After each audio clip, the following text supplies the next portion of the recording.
In this tiny burg work a seamstress, a baker, and a gossipy story maker. But the busybody Granny Prattle could no longer see or hear who married whom or who drank too much cheer.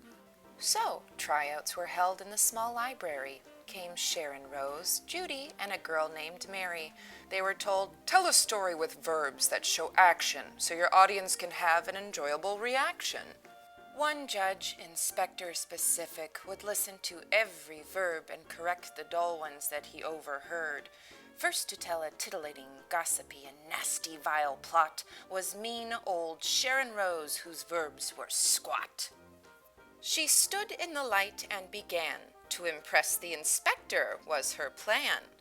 "Walking down Main Lane the other day, I overheard the banker, Mr. Finn, loudly say—" No, the inspector interrupted. "The verb say is corrupted. Let us hear the banker boom, howl, or even roar. Those vivid verbs, oh, we want more." Sharon stumbled.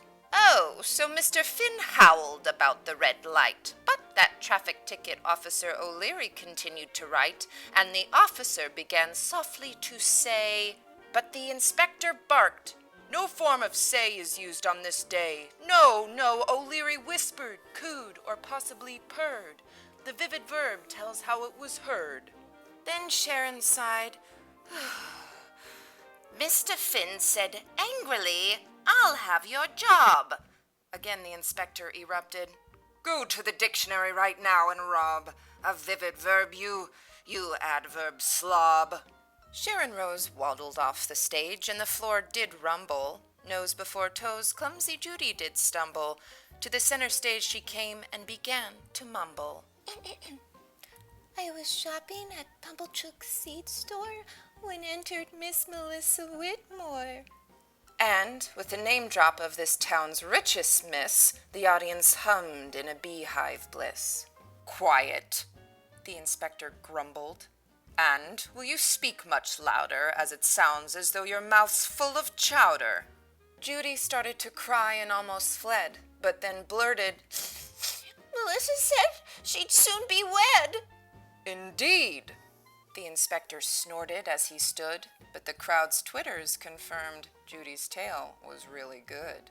"If you want the town's attention, the verb said you should never mention. If you tell us Melissa blushed, we all know she wants this wedding hushed. But if you tell us Melissa did bellow, we will soon have the name of this lucky fellow." All perched on the edge of their chairs and planned next month's wedding wares. And then Melissa said in that crowded room, "Milford the mountain man is the groom." The library inhaled, and the inspector did choke. "I believe the verb said is broke." As the town gossip, Judy was done, and she left that stage at a full run. Now, entering that stage was a girl who could handle all the nouns and verbs for a red ripe scandal. Mary Webster flipped her hair and cleared her throat. When I was at the fabric store, I heard the owner gloat. The ohs and ahs from the audience were like thunder. Oh, the little town had a need for a gossip monger. And Mary zipped the said with a verb to impress, yet from the judge's table the inspector had a look of distress. Mary continued. The owner looked at me and purred.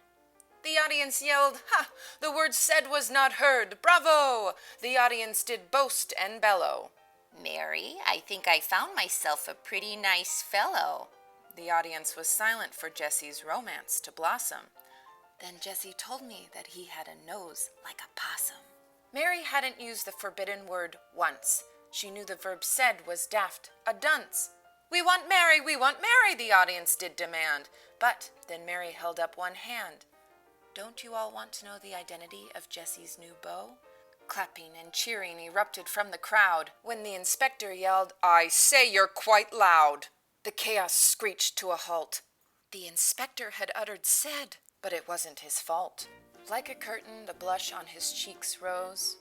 I'm courting Jessie, and now everyone knows. I cooed to Jessie, "Shall we have dinner?" And then the audience roared, "Mary's the winner!"